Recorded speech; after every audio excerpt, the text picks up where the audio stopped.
नमस्कार भक्तगणों, माँ stories and quotes में आप सभी का हार्दिक स्वागत है। आज मैं आपको भगवान शंकर की अद्भुत कहानी सुनाने जा रही हूँ। एक बार भगवान भोले पृथ्वी लोक पर भ्रमण के लिए गए।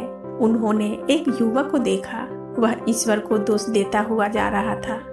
वह अपने जीवन से निराश व दुखी था।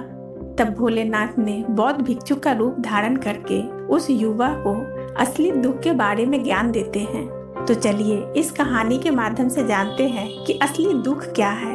अगर आप यह कहानी सुन रहे हैं तो पूरी सुने। इस कथा को आधा अधूरा छोड़कर जाने की गलती मत करिएगा, क्योंकि इस पवित्र कथा को पूरा सुनने से मनचाहा फल की प्राप्ति होती है। और आप भोलेनाथ के भक्त हैं तो भोलेनाथ का अनादर न करें।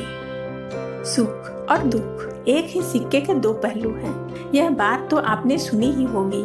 सुख और दुख हमारे जीवन में लगातार आते ही रहते हैं और हमें लगता है कि हमारे जीवन में लाखों दुख है, हजारों समस्याएं हैं। लेकिन आप वास्तविक तौर पर देखें और इसे अच्छी तरह से समझें तो आप यह समझ पाएंगे कि हमारे जीवन में केवल एक ही दुख होता है। और दुख क्या है वह हम इस कहानी के माध्यम से जानेंगे, और उस दुख का समाधान क्या है वह भी इस कहानी के माध्यम से ही जानेंगे। एक समय की बात है, एक गांव में एक व्यक्ति रहता था। उसका नाम रामू था। वह बड़ा आलसी था और अपने जीवन से बहुत निराश था। वह इसलिए निराश था कि वह अपने जीवन में कुछ भी हासिल नहीं कर पाया था। उसके घर वाले भी उससे बहुत परेशान थे। वे चाहते थे कि वह बाहर जाकर कोई अच्छे काम करे, कोई नौकरी कर ले, मगर वह उनकी एक न सुनी तथा उसके घर वाले दूसरे का उदाहरण देते उसे ताने मारते थे, तरह तरह की बातें कहते थे। लेकिन उसे तो कोई फर्क नहीं पड़ता था, जबकि उसके सारे मित्र कामयाब हो चुके थे। कोई अच्छा व्यापार करता तो कोई अच्छी नौकरी करता। जब भी सब एक साथ मिलते तो बढ़ चढ़ कर अपनी बड़ाई किया करते थे, पर रामू कुछ नहीं करता था। इस कारण जब भी कोई उससे पूछता कि तुम क्या करते हो तो कुछ नहीं कहता। उसे यह कहने में बहुत शर्म महसूस होती थी कि मैं कुछ नहीं करता। वह इस बात से बहुत शर्मिंदगी महसूस करता था। वह सबसे कहता कि मैं कोशिश करता हूँ, लेकिन उसकी कोशिश का फल किसी को नजर नहीं आ रहा था। धीरे धीरे उसका मन दुखी होने लगा था। वह बहुत निराश रहने लगा था। उसे ऐसा प्रतीत होता था कि मानो वह इस धरती पर बोझ हो। इस कारण वह अपने आप को बहुत अकेला महसूस करता था। एक दिन तो उसके मन में यह भी विचार उत्पन्न होने लगा, मेरे हाथों में कुछ भी नहीं तो मैं क्या कर सकता हूँ। अकेले बैठकर वह रोता रहा और भगवान को दोष देता रहा।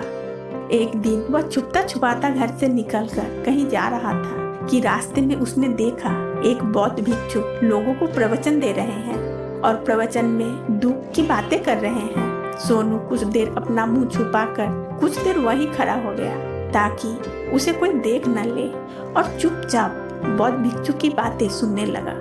बौद्ध भिक्षु कह रहे थे कि दुख हमारा सबसे बड़ा साथी है। दुख हमें अपने जीवन के बारे में समझाता है और हमें सही जीने का तरीका बतलाता है।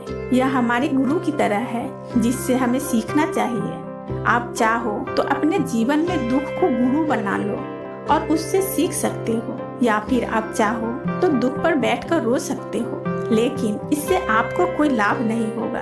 आप दिन ब दिन और कमजोर होते जाएंगे, निराश होते जाएंगे। रामू छुप छुप कर बौद्ध भिक्षु की बातें सुन रहा था।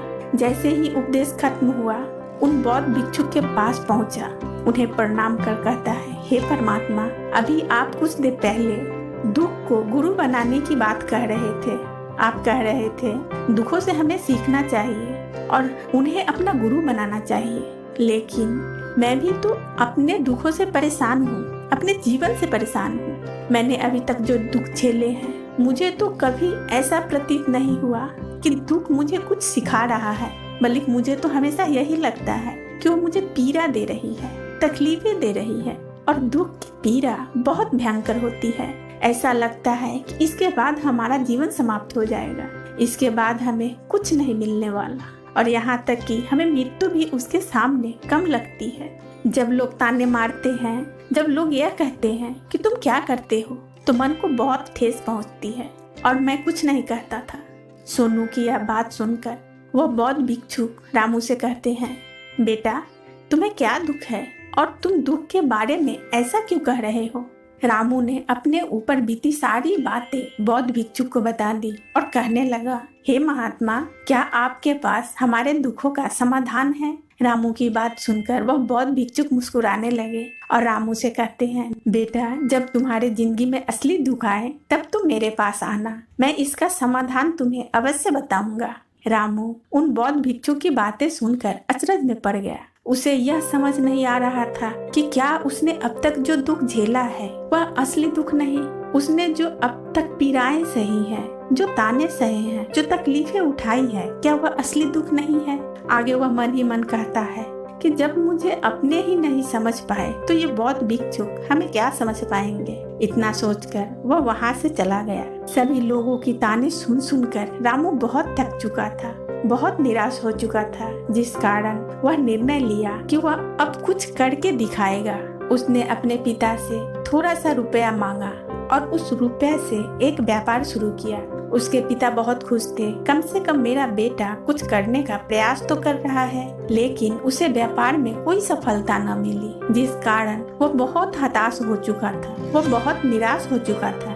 उसे यह समझ में नहीं आ रहा था कि क्या करे, किस तरह से अपने व्यापार को आगे बढ़ाए। तभी उसके पिता ने उसे कहा, बेटा, कोई बात नहीं, इस तरह से प्रयास करते रहो, आज नहीं तो कल सफलता अवश्य मिलेगी। रामू अपने पिता की बात मानी और अपने व्यापार में और भी कड़ी मेहनत करने लगा। धीरे धीरे उसे सफलता मिलने लगी। फिर उसने रफ्तार पकड़ ली। देखते ही देखते केवल 3 साल के अंदर वो बहुत बड़ा व्यापारी बन गया।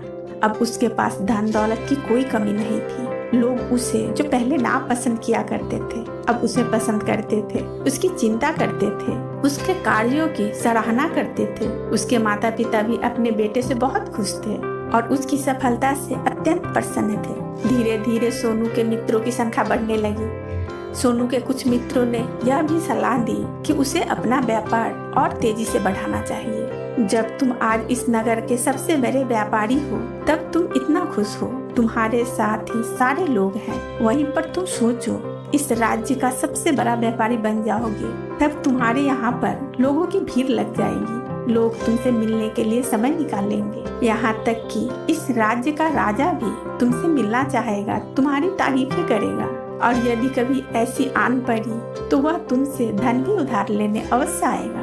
रामू को अपने दोस्तों की यह बात बहुत पसंद आई। रामू ने सोचा कि मेरे मित्र यह बात सही कह रहे हैं, मुझे अपने व्यापार को और बड़ा करना चाहिए और फैलाना चाहिए, तभी तो हर कोई मेरे बारे में जान सकेगा, हर कोई मुझे पहचान सकेगा। उसने बिना देरी किए, अपने समय को बिना गवाए अपने व्यापार को बढ़ाने के लिए मेहनत करने लगा। परंतु अब की बार उसके मन में धैर्य नहीं था, जिस कारण उसने कुछ अनुचित कदम उठाए ताकि उसका व्यापार जल्दी और बड़ा हो जाए। उसने कई लोगों से और अधिक मात्रा में धन उधार ले लिया, जिससे उसके ऊपर अब काफी ऋण हो चुका था। और इतना ही नहीं, उसने अधिक से अधिक मुनाफे कमाने के चक्कर में अपनी माल की गुणवत्ता को खराब कर दिया था, जिससे अब उसके माल में वह बात नहीं रह गई जो पहले हुआ करती थी। लेकिन वह अपने मित्रों की बात सुनता रहा। जैसे जैसे उसके मित्र कह रहे थे, वह वैसे वैसे ही करते चला जा रहा था। यहाँ तक कि उसने अपने व्यापार को और तीव्रता से बढ़ाने के लिए अपने दूसरे छोटे व्यापारियों के खिलाफ षड्यंत्र भी रचना शुरू कर दिया था, जिस कारण उसके मन में अब पहले जैसा सुकून नहीं था। उसे अब रातों को नींद नहीं आती थी। वह केवल एक ही विचार में लगा हुआ रहता था कि किस तरह से उसका व्यापार पूरे राज्य में फैल जाए और इस राज्य का सबसे बड़ा व्यापारी बन जाए, जिस कारण वह दिन रात यही मेहनत में लगा रहता था, जिससे उसका व्यापार जल्दी से जल्दी बड़ा हो जाए। हालांकि उसके पास अब सब कुछ था, धन दौलत, नौकर चाकर, सभी सुख सुविधाएं, लेकिन उसके बावजूद भी वह उन चीजों का लाभ नहीं उठा पा रहा था, क्योंकि उसका पूरा ध्यान केवल अपने व्यापार पर था। उसको उन्नति पर ले जाना था। एक दिन रामू एक मार्ग से होकर गुजर रहा था, तभी रास्ते में गुरु का आश्रम मिला। यह देखकर वह बौद्ध भिक्षु के पास गया और उन्हें प्रणाम करके कहने लगा, हे महात्मा, आपने कहा था कि मेरे जीवन में कोई असली दुख आए तब मैं आपके पास आऊं। इस कारण मैं यहाँ आज आया हूँ। मैं रातों को सो नहीं पाता हूँ। मेरे पास सब कुछ है, मैं उसका लुत्फ नहीं उठा पाता, इसलिए अपनी सारी बातें एक एक करके बौद्ध भिक्षुक को बता दिया। तभी वह बौद्ध भिक्षुक रामू से कहते हैं, बेटा, जब तुम पहली बार आए थे तब भी तुम बहुत दुखी थे, लेकिन तब तुमने अपने दुख से क्या सीखे? इसके जवाब में रामू उन बौद्ध भिक्षुक से कहता है, हे महात्मा, जब मैंने अपने जीवन में कुछ नहीं कर पा रहा था तब भी मैं अपने दुखों से यह सीखा था कि केवल सोचने मात्र से कुछ नहीं होता, उसके लिए हमें कुछ करना भी पड़ता है, और केवल कोई कर्म ही करना हमें सफल नहीं बनाता, बल्कि उस कर्म को उसके अंजाम तक पहुंचाना हमें सफल बनाता है। फिर चाहे रास्ता कैसा भी हो, फिर चाहे परिस्थितियां कैसी भी क्यों ना हो, फिर चाहे कितनी भी बाधाएं क्यों ना आपके रास्ते में आ जाए, तब भी हौसला बनाए रखे, उम्मीद न छोड़े और अपने कार्य पर डटे रहे, यह सोचकर कि जब तक मैं अपने लक्ष्य तक नहीं पहुंच जाता तब तक मैं इस कार्य को करता रहूंगा, मैं इस कार्य में अवश्य सफल होकर रहूंगा। जबकि बाकी लोग सफल लोगों को महत्व देते हैं, उनके कर्मों को नहीं। रामू की सारी बातें सुनकर बौद्ध भिक्षुक मुस्कुराने लगे और रामू से कहते हैं, बेटा, जब तुम्हारे जीवन में असली दुख आए तब तुम मेरे पास आना, मैं तुम्हारी समस्या का समाधान अवश्य करूंगा। इतना कहकर वह बौद्ध भिक्षुक वहाँ से उठकर चले गए। रामू एक बार फिर उनकी ये बातें सुनकर आश्चर्यचकित रह गया। उसे अब यह समझ नहीं आ रहा था कि क्या उसने जो दुख देखा है, उसने जो तकलीफें अब तक सही है, क्या वह असली दुख नहीं? उसके मन में अब सवाल उठने लगा था कि असली दुख क्या है और इसकी पहचान क्या है, और यह मुझे कैसे पता चलेगा कि इस समय मैं असली दुख में हूँ। लेकिन उसने कुछ नहीं कहा। वह यह सब सोच रहा था कि तभी बौद्ध भिक्षुक रामू के पास एक बड़ा सा घड़ा लेकर आते हैं। उस घड़े के अंदर सोने के सिक्के थे। वह रामू को देते हुए कहते हैं, बेटा, तुम इसे उस पेड़ के नीचे दबा दो, क्योंकि यह मेरे किसी काम का नहीं। जब मुझे इसकी जरूरत पड़ेगी तब मैं वहाँ से खोद कर निकाल लूंगा, लेकिन अभी के लिए इसे वहाँ मिट्टी के नीचे दबा दो। रामू ने उन बौद्ध भिक्षु की बात मान ली और वह घड़ा को उस पेड़ के नीचे मिट्टी में दबा दिया। इतना कर वह गुरुवर को प्रणाम कर वहाँ से वापस अपने घर की ओर लौट जाता है। धीरे धीरे समय बीतता गया। समय के साथ साथ रामू व्यापार में और भी ज्यादा उन्नति करने लगा, लेकिन माल की गुणवत्ता अच्छी न होने के कारण अब उसके व्यापार में घाटा होने लगा था। धीरे धीरे ऐसा समय आया कि उसका व्यापार पूरी तरह चौपट हो गया। अब उसके पास कुछ भी नहीं बचा, बल्कि उसने जो कर्ज लिए थे वह कर्ज भी अब उसे चुकाने थे। पर वह यह सोचकर निश्चित था कि उसने जो कर्ज लिए हैं अपने मित्र से लिए हैं, जिस कारण उन्हें लौटाने में थोड़ी देर अवश्य कर सकता है। वह यह सोच ही रहा था कि उसके मित्र उसके बुरे समय में साथ देंगे, लेकिन सबसे पहले उसके मित्र ही अपना कर्ज वापस लौटाने की मांग करने लगे। तब सोनू को एहसास हुआ कि कोई अपना नहीं है। उसने अपने मित्रों से उस कर्ज को लौटाने के लिए थोड़ी सी मोहलत मांगी, लेकिन रामू को किसी भी मित्र ने उसे कर्ज लौटाने के लिए वह मोहलत नहीं दी, बल्कि वे लोग उसे जान से मार देने की धमकी देने लगे। अपने मित्र की मुंह से यह सब बातें सुनकर रामू बहुत ही आश्चर्यचकित रह गया। वह जो कुछ सोच रहा था सब कुछ उल्टा पड़ गया। जिस व्यापार के चलते उसके इतने मित्र बने थे, इतने शुभ चिंतक बने थे, वे सारे उनसे दूर जाने लगे। हर कोई उससे पीछा छुड़ाना चाहता था, कोई भी उसका साथ नहीं देना चाहता था। धीरे धीरे उसकी सारी संपत्ति नीलाम हो गई। अब उसके पास कुछ भी नहीं बचा था। वह सड़क पर आ चुका था।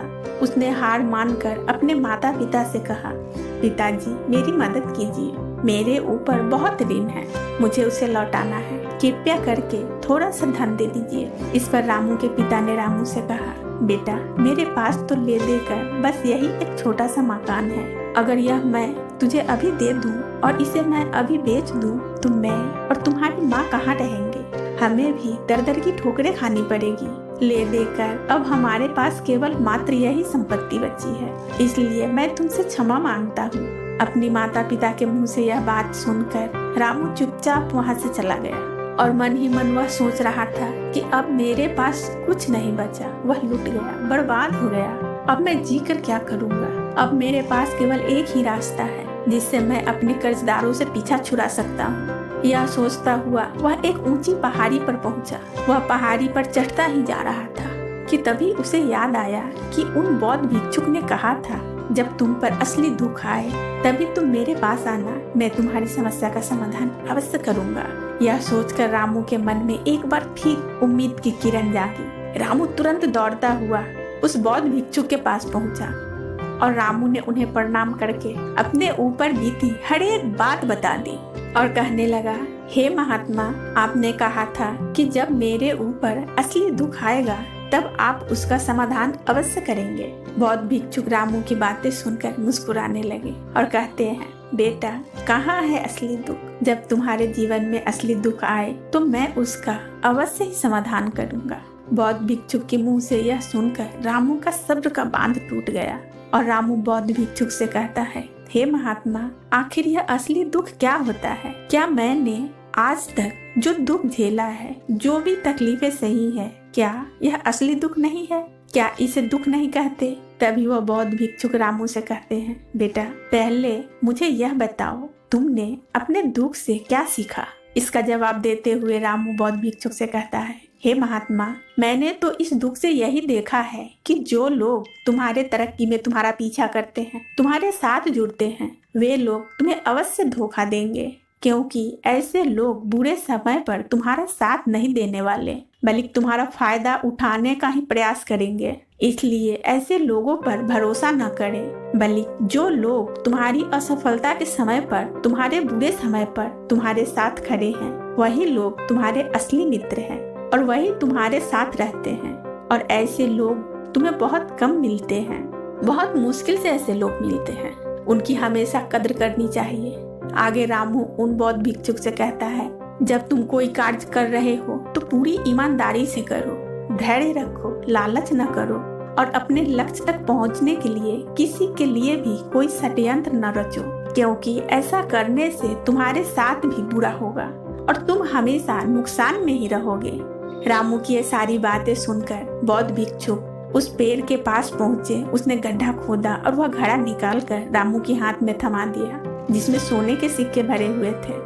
वह घड़ा रामू के हाथ में थमाते हुए बौद्ध भिक्षुक ने कहा, लो, इसे पकड़ो और जब तुम्हारे जीवन में असली दुख आए तब तुम मेरे पास आना, मैं इसका समाधान अवश्य ही करूंगा। रामू अब भी बड़ी अचरज में था। उसे यह समझ नहीं आ रहा था कि आखिर यह असली दुख है क्या, लेकिन उसने अपने हाथों में पड़े हुए उस घड़े को देखा जिसमें सोने के सिक्के थे। यह देखकर उसे मन ही मन यह लगा कि चलो, अब तो थोड़ी सी राहत मिल जाएगी, मैं अपने मित्रों का वह कर्ज लौटा सकूंगा और एक नया व्यापार फिर से आरंभ कर सकूंगा। जिस कारण उसने बौद्ध भिक्षुक को प्रणाम किया और उनका धन्यवाद किया और वहां से चल दिया। रामू उस सोने के सिक्के से सभी का कर्ज लौटा दिया और अपने लिए फिर से एक नया व्यापार शुरू किया। व्यापार छोटा सा था, लेकिन अब की बार रामू बहुत खुश था। अब की बार उसने पूरे ईमानदारी, मेहनत और लगन के साथ अपने व्यापार पर काम किया और देखते ही देखते एक बार फिर वह बड़ा व्यापारी बन गया। लेकिन अब की बार वह बहुत खुश था, क्योंकि इस बार उसने कोई लालच नहीं की थी, ना ही किसी के लिए षड्यंत्र रचा, बल्कि उसने अपनी पूरी ईमानदारी और मेहनत के साथ अपने व्यापार पर काम किया था। लेकिन जैसे जैसे आप धनी होते जाते हो, आपके मन में एक डर उत्पन्न होने लगता है। डर यह है कि अपनी दौलत को न खो देना, जिस कारण आप लोग दान करना शुरू कर देते हो, पुण्य करना शुरू कर देते हो, लोगों की मदद करते हैं ताकि आपके जीवन में कभी भी कोई भी दुख ना आए। लेकिन यह जीवन सुख और दुख का संगम है, जिस कारण हर किसी को सुख और दुख से होकर गुजरना ही पड़ता है। इसी वजह से एक बार फिर रामू के जीवन में एक और दुख उत्पन्न हुआ। अब की बार उसके माता पिता दोनों की मृत्यु हो गई। अपने माता पिता से वह बहुत प्रेम करता था, जिस कारण उसके मन को बहुत गहरा आघात पहुंचा। जब आखिरी बार वह उन्हें देख रहा था तो उनके मन में हजारों सवाल उत्पन्न होने लगे। वह अपने घर वापस लौटकर उसने देखा कि जिस संपत्ति के लिए हमेशा लड़ते झगड़ते रहते थे, आज उसकी देखभाल के लिए कोई नहीं था। उसके माता पिता ने जो भी मेहनत की, जो भी जीवन में इकट्ठा किया, सब यही रह गया। लेकिन अब सब कुछ खत्म हो चुका था और सोनू का मन बहुत बेचैन हो रहा था। उसके मन में हजारों सवाल उत्पन्न हो रहे थे और वह अपने आप को बहुत अकेला महसूस कर रहा था। उसके अंदर खालीपन महसूस हो रहा था। उसने इधर उधर देखा लेकिन उसे कुछ समझ नहीं आया। तभी उसने उस बौद्ध भिक्षुक की याद आई। वह तुरंत भागता हुआ बौद्ध भिक्षुक के पास पहुंचा। उसे देखते ही वह बौद्ध भिक्षुक रामू से सवाल किया, क्या बात है बेटा, क्या कोई फिर से दुकान पड़ी है? तब रामू ने कहा, नहीं गुरुदेव, अब तो सब ठीक है, लेकिन आज मेरे माता पिता की मृत्यु हो गई है और मैं बहुत अकेला महसूस कर रहा हूँ। मैं बहुत दुखी महसूस कर रहा हूँ, जैसे कुछ खाली सा है, जैसा कुछ अकेलापन सा। तभी वो बौद्ध भिक्षुक रामू से कहते हैं, बेटा, इसमें दुखी होने वाली क्या बात है? यह तो जीवन है, एक दिन तो सभी को जाना है। यहाँ पर कोई भी रहने नहीं आया और ना ही कोई रहेगा।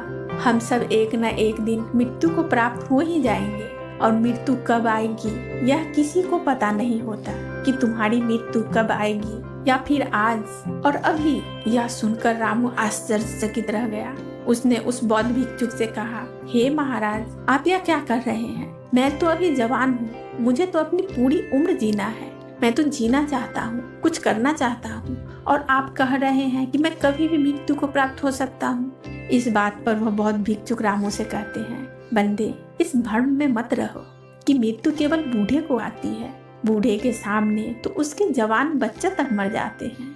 मृत्यु कभी किसी की उम्र देखकर नहीं आती और ना ही किसी को बताकर आती है। बौद्ध भिक्षुक के मुंह से ये सारी बातें सुनकर रामू और भी ज्यादा बेचैन हो गया और वह चुपचाप वहां से चला गया। उसके मन में वह खालीपन अब भी वैसा ही था। वह अपने आप को बहुत अकेला महसूस कर रहा था। उसके बाद उसका मन अपने व्यापार में भी नहीं लगता।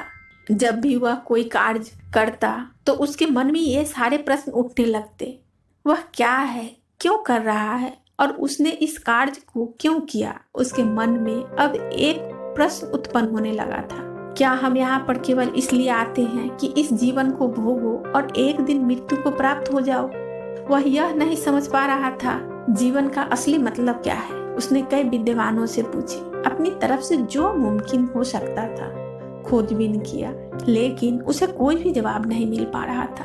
जब उसे कोई जवाब नहीं मिला तो उसका दुख और भी बढ़ गया, जिस कारण उसके मन की बेचैनी और भी बढ़ चुकी थी और उसे यह समझ नहीं आ रहा था कि वह क्या करे, कहाँ जाए, किससे पूछे। तभी उसे फिर से उस बौद्ध भिक्षु की याद आई। एक बार फिर उसने बौद्ध भिक्षु के पास गया और उसने अपने मन की सारी बातें उन गुरुवर को बता दिया। तब भी वह बौद्ध भिक्षुक मुस्कुराने लगे और रामू से कहते हैं, बेटा, आज पहली बार तुम्हारे जीवन में असली दुख उत्पन्न हुआ है।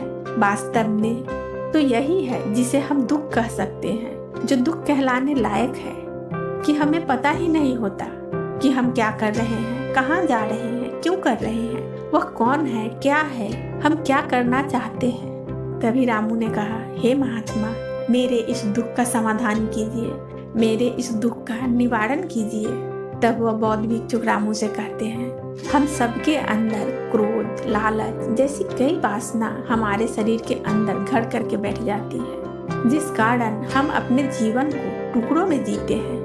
हमारी चेतना कभी एक नहीं हो पाती, हम कभी एक जगह सोच नहीं पाते, समझ नहीं पाते और हमारी ऊर्जा शक्ति भी पूरी तरह से छिन्न भिन्न होकर रह जाती है। और आजकल के इस दौर में तो हमारे पास इतना भी समय नहीं है कि हम एक पल निकाल कर, एक पल के लिए मुड़कर अपने आप को देख सके, अपने आप को समझ सके। वास्तविकता में हर कोई यहाँ पर अपने जीवन भर केवल दुख कहकर चिल्लाता रहता है, उसका समाधान निकालने का हर मुमकिन प्रयास करता है, लेकिन जिसे हम दुख समझते हैं वह तो दुख है ही नहीं, तो इसका समाधान आपको कहाँ से मिलेगा। यह तो परिस्थितियाँ हैं जिसे हम अपने दुख समझते हैं। जैसे ही हम एक परिस्थिति से निकलते हैं, हम किसी दूसरी परिस्थिति में फंस कर रह जाते हैं। जिस प्रकार हम पहली समस्या का समाधान करते हैं, उसी प्रकार हम दूसरी समस्या का समाधान करते रह जाते हैं। और जब हम इन परिस्थितियों से हार मान लेते हैं, जब हमें लगता है अब कोई रास्ता नहीं बचा, तब हमारे सामने हमें केवल एक ही रास्ता नजर आता है और वह है मृत्यु। लेकिन यह कोई समाधान नहीं, यह कोई रास्ता नहीं, इसलिए आप सचमुच अपनी समस्याओं का समाधान चाहते हैं तो आप अपने आप को इकट्ठा करना सीखें। अपनी ऊर्जा को इस संसार में वापस कीजिए, उसे एक कर अपने ऊपर ध्यान लगा और मृत्यु से पहले अपने आप को पहचानो, अपने आप को जानो, अपने आप को बिखरने न दो। तभी रामू उस बौद्ध भिक्षुक से कहता है, हे महाराज, तो क्या हमें इस जीवन को नहीं जीना चाहिए? क्या हमें अपनी इच्छाओं को नहीं पूरा करना चाहिए? तभी वह बौद्ध भिक्षुक सोमनु के इस सवाल का जवाब देते हुए कहते हैं, हमें किसी से भी लगाव नहीं रखना चाहिए, हमें अपनी इच्छाओं को मार देनी चाहिए, हमें संपत्ति इकट्ठा नहीं करनी चाहिए, क्योंकि हम मनुष्य की इच्छाएं कामनाएं ऐसी होती हैं जैसे मानो एक पर्वत से गिरता हुआ झरना जिस पर किसी का नियंत्रण नहीं है सिवाय देखते रहने और परेशान होने के। लेकिन जब तुम अपने ऊपर ध्यान देने लगते हो तब तुम अपने आप को पहचान जाते हो, समझ जाते हो, तब तुम इन पर नियंत्रण पा सकते हो। तब इच्छाएं भी तुम्हारे बस में होती हैं और फिर चाहो तो उन इच्छाओं को पूर्ति अवश्य कर सकते हो। गुरुदेव की सारी बातें सुनकर रामू ने गुरुदेव से कहा, हे महात्मा, आपका बहुत बहुत धन्यवाद। आपने मेरी सबसे बड़ी समस्या का समाधान आज कर दिया है। मैं आज से अपने आप को एकत्रित करूंगा। गुरुदेव, मानव शरीर में बहुत ऊर्जा है, बहुत शक्ति है, पर वह बेकार के कामों में लगाता है, जिस कारण हमारा जीवन ही बेकार हो जाता है, फालतू की चीजों में लगा रहता है। लेकिन हम कभी भी इस पर ध्यान नहीं देते, हम कभी भी अपनी ऊर्जा को केंद्रित नहीं करते, अपने ऊपर कभी ध्यान नहीं देते। हमारा जीवन भी कुछ ऐसा ही है। हम अपने जीवन में हमेशा अपने आप से, ऊपर वाले से सवाल करते रहते हैं कि हमारे जीवन में इतना दुख क्यों है। हम सभी के मन में यह सवाल तो अवश्य उठता है और इसका जवाब यह है कि ईश्वर चाहता है कि हम अपने जीवन के अंतिम दुख तक पहुंच सके, उस गहराई तक पहुंच सके जहां पर हमें यह पता चल सके कि हमें अब तक अपने आप को नहीं जाना, अपने आप को नहीं पहचाना। मानव शरीर के अंदर जो ऊर्जा है, जो शक्ति है, उसके बारे में हम अभी तक नहीं जाना। हम अपने आप को चाहे तो एकत्रित कर सकते हैं, हम अपने आप पर नियंत्रण पा सकते हैं, लेकिन हम अपनी इस ऊर्जा को व्यर्थ उपयोग करते रहते हैं, व्यर्थ की चीजों में लगा देते हैं, जिस कारण हम अपने आप को कभी भी पहचान नहीं पाते और ना ही कभी अपने आप पर नियंत्रण पा सकते हैं। लेकिन यदि आप अपने आप पर कुछ जानना चाहते हैं, अपने आप को पहचानना चाहते हैं, तो पहले खुद को एकत्रित करना होगा, अर्थात ध्यान लगाना होगा। ध्यान से ही आप अपने दुखों को, उन समस्याओं का समाधान निकाल सकते हैं और तभी आप अपने आप को पहचान सकते हैं, जान सकते हैं और अपने जीवन के हर दुखों का समाधान भी कर सकते हैं। कथा अच्छी लगी हो तो कमेंट्स बॉक्स में कमेंट करके ज़रूर बताइएगा, वीडियो को लाइक कर दीजिएगा और इसी तरह की कथा सुनने के लिए मेरे चैनल को सब्सक्राइब कर बेल आइकन को ऑन कर लीजिएगा दोस्तों, और इसे ज़्यादा से ज़्यादा लोगों में शेयर कर दीजिएगा। बहुत बहुत धन्यवाद।